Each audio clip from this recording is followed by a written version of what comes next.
వ్రతశాల ఇది నా యేసు నివసించశాల. సామెతల గ్రంథం 9వ అధ్యాయం 1వ వచనం. జ్ఞానము నివాసము కట్టుకొని దానికి 7 స్తంభములు చెక్కుకొనినది. జ్ఞానము నివాసము కట్టుకొని 7 స్తంభములు చెక్కుకొనినదంట. దేవుని సన్నిధిలో చేరినటువంటి దేవుని బిడ్డలమైన మనము స్తంభాలుగా ఉండాలని దేవుడు కోరుకుంటున్నాడు. ఎక్కడ, దేని గురించి మనం మాట్లాడుతున్నాం? ఇశ్రాయేలు కుమారి సంఘం అని చెప్పుకున్నాం, విశ్వాసని చెప్పుకున్నాం. దేవుడు అంటూ ఉన్నాడు ఇక్కడ, దేవుని బిడ్డలు త్రోవ చూపే స్తంభాలుగా ఉండాలంట. ఈ పిల్లర్ ఉంది కదా, ఈ పిల్లర్లాగా ఉండాలి. ఏం చేస్తే మనం పిల్లర్లాగా ఉంటాము అని దేవుడు ఆజ్ఞాపిస్తున్నా అంటే, ఇప్పుడు రోడ్డు వెంట స్తంభాలు ఉంటాయి. ఏ స్తంభాలు? కరెంటు స్తంభాలు ఉంటాయి. లేకుంటే 4 రోడ్లు కలిసిన దగ్గర ఈ రోడ్డు ఫలానా ఊరికి వెళ్తుంది, ఇన్ని కిలోమీటర్స్ ఉంటాయి. ఈ రోడ్డు ఫలానా ఊరికి వెళ్ళిపోతుంది, ఇన్ని కిలోమీటర్స్ ఉంటాయి. ఈ రోడ్డు ఫలానా ఊరికి వెళ్తుంది, ఇన్ని కిలోమీటర్స్ ఉంటాయని బోర్డు పెట్టి ఉంటారు ఆ స్తంభానికి. అనగా త్రోవ చూపే మార్గముగా ఆ స్తంభాలు ఉంటాయి. అలాగే దేవుని సన్నిధిలో మనం కూడా స్తంభాలుగా ఉండాలని దేవుడు ఆజ్ఞాపిస్తున్నాడు. దేవుని సన్నిధిలో మనము స్తంభాలుగా ఉండటానికి మనం చేయాల్సినటువంటి కార్యాలు కొన్ని దేవుడు సెలవిస్తున్నాడు. చూడండి, ఆ మాట చదువుకుందాం. గలతీయులకు రాసిన పత్రిక 2వ అధ్యాయం 9వ వచనం, 8, 9. అనగా సున్నతి పొందిన వారికి అపొస్తలుడవుటకు పేతురునకు సామర్థ్యము కలుగజేసిన వాడే అన్యజనులకు అపోస్తలుడు అనుటకును నాకును సామర్థ్యము కలుగజేసినని వారు గ్రహించినప్పుడు స్తంభములుగా ఎంచబడిన యాకోబు, కేఫా, యోహాను అనువారు నాకు అనుగ్రహింపబడిన కృపను కనుగొని. ఎవరు స్తంభాలు అయ్యారంటే ఇక్కడ? యాకోబు. కేఫా అంటే ఎవరు? పేతురు. ఇక్కడ వ్రాయబడిన మాట, యాకోబు ఒక స్తంభముగా కనబడుతున్నాడు, కేఫా ఒక స్తంభముగాను, యోహాను ఒక స్తంభముగా సంఘములో కనబడుతూ ఉన్నాంట. వారు ఏం చేశారని వ్రాయబడింది అక్కడ పైన? అన్యజనులను దేవుని వైపు మళ్ళించేటువంటి స్తంభాలుగా వారు నిలబడ్డారంట. చూడగానే ఈ స్తంభం ఇక్కడుంది, ఈ బోర్డు ఇక్కడుంది అని అంటే ఇది ఈ ప్రాంతం వెళ్ళేది, ఈ ప్రాంతానికి సంబంధించింది, ఈ ప్లేస్కి వెళ్ళేది అని మనం గుర్తించినట్లుగా దేవుని సన్నిధిలో చేరిన మనం దేవుని యొక్క మార్గమును, దేవుని యొక్క సత్యమును, దేవుని యొక్క ప్రభావమును, దేవుని యొక్క నీతిని తెలియజేయుటకు, అనేకులకు, అన్య జనులకు ఈ సంగతి తెలియజేయుటకు మనం స్తంభాలుగా కనబడాలని దేవుడు ఆజ్ఞాపిస్తున్నాడు. అలా కనబడటకే దేవుని సన్నిధిలో దేవుడు మనల్ని ఉంచాడు. స్తంభాలుగా ఉండాలా తప్ప అనేకులకు కనబడే దేవుని ప్రభావమును తెలియజేసేటువంటి విశ్వాసులుగా మనం ఉండాలని దేవుడు జ్ఞాపకం చేస్తున్నాడు. అందుకే ఎవరు స్తంభాలుగా ఉన్నారంట? యాకోబు ఒక స్తంభం, కేఫా ఒక సంఘం, యోహాను ఒక స్తంభముగా కనబడి అనేకులను దేవుని వైపు మళ్ళించేటువంటి పాత్రలుగా వారు ఉంటూ ఉన్నారంట.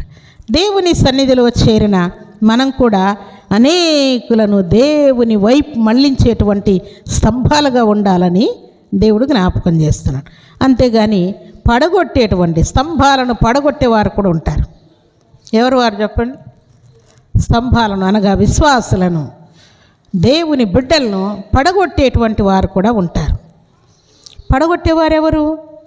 సన్నిధికి రాకుండా ఆటంకం చేసేవారు పడగొట్టేవారు, ప్రార్థనకు ఆటంకం చేసేవారు పడగొట్టేవారు, పాడటానికి అభ్యంతరం చేసేవారు పడగొట్టేవారు, స్తుతించకుండా అభ్యంతరం చేసేవారు పడగొట్టేవారు, దేవునికి అర్పణివ్వకుండా అభ్యంతరం చేసేవారు పడగొట్టేవారు.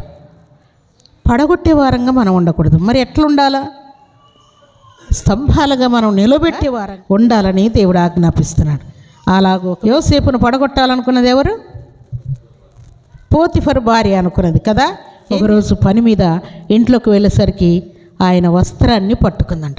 ఎన్నిసార్లు చెప్పాలి నీకు, నాతో పాపం చేయమని చెప్తుంటే నన్ను పట్టించుకోకుండా వెళ్ళిపోతున్నావు అని ఆయన వస్త్రం పట్టుకుంది. ఏం చేశాడు ఆయన చెప్పండి? ఎంత అవమానమైనా పర్వాలేదని పారిపోయాడంట. స్తంభముగా నిలబడ్డాడు దేవుని కోసం.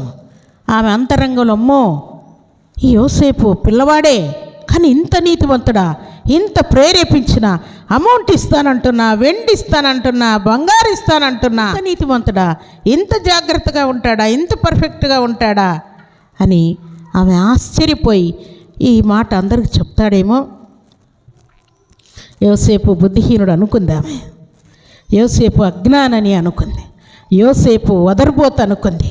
యోసేపు అక్కడ మాటలు ఇక్కడ మాటలు అక్కడ చెప్పేటువంటి వాడని ఆమె అనుకుంది.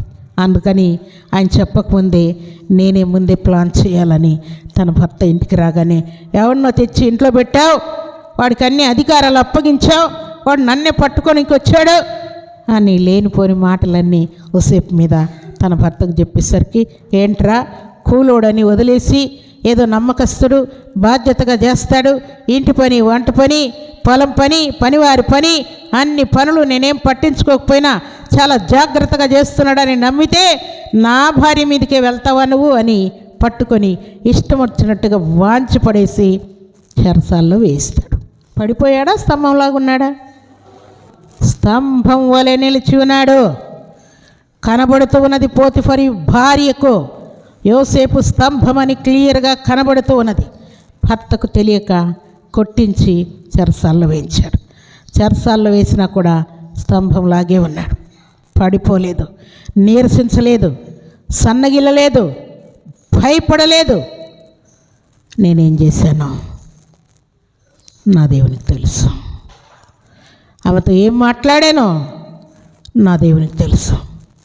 ఎందుకో చెరసాలకు నన్ను అప్పగించాడు, ఎందుకో నన్ను కొట్టించాడు, ఎందుకో నన్ను ఇక్కడ తీసుకొని వచ్చాడు. ఆయన చిత్తమే సిద్ధించును గాక అని తన హృదయంలో అనుకున్నాడు. దేవుడు ఏం చేశాడు చెప్పండి? చెరసాల్లో నుండి యోసేపుని ఎక్కడ తీసుకొని వచ్చాడు? సింహాసనము దగ్గరికి తీసుకొని వచ్చాడు.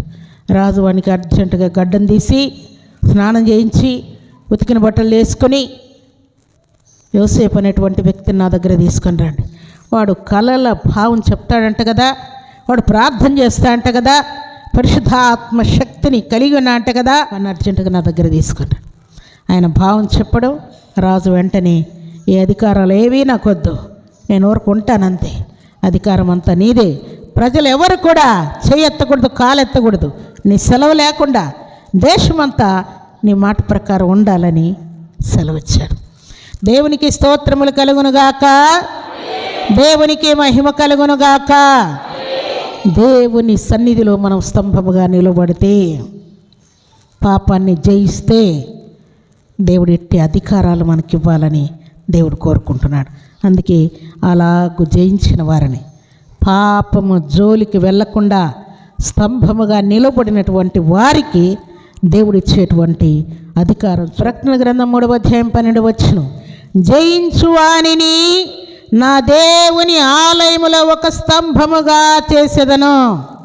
దేవునికి స్తోత్రములు కలుగునుగాక, దేవునికి మహిమ కలుగునుగాక.